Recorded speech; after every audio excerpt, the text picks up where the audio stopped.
Welcome everyone. Today we're making a delicious recipe that became popular in the 70s thanks to spaghetti western movies like Lo chiamavano Trinita, which is translated to They Call Me Trinity, and others. I call it western movie beans and it is an absolute must try. Let's see what we need. On the right side, we have the ingredients we need for our recipe. On the left side, there are two more optional but highly recommended ingredients.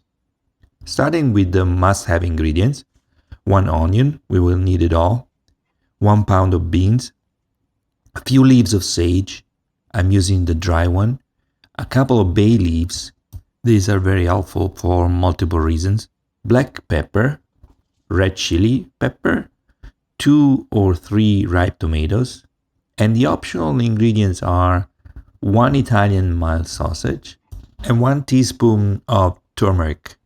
And obviously we'll need extra virgin olive oil and salt. Don't forget to subscribe and let's start cooking.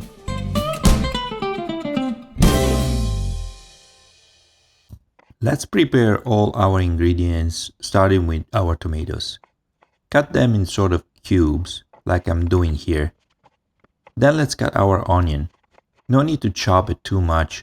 Just slice it and it will be perfect. Now prepare the sausage, if you're using it. Cut the external part and grossly separate the ground meat. Like this, perfect. Place the pan on the stove and add some extra virgin olive oil. Put all the onion in the pan and sprinkle with some salt. Mix and toss the onion to ensure it doesn't burn. Add your tomatoes and some salt to them as well. Keep mixing and lower the heat if necessary.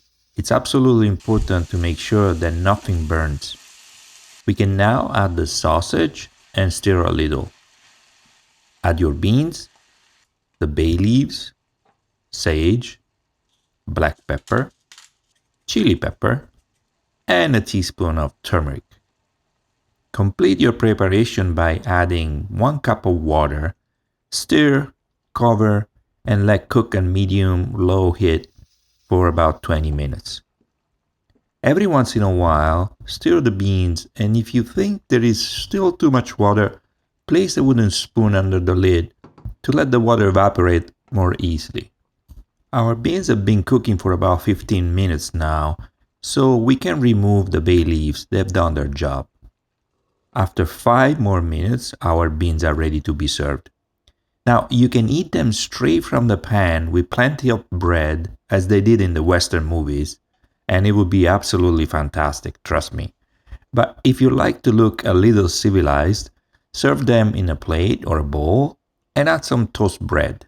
This is absolutely delicious. Enjoy your Western movie beans and don't forget to subscribe for more. See you next time.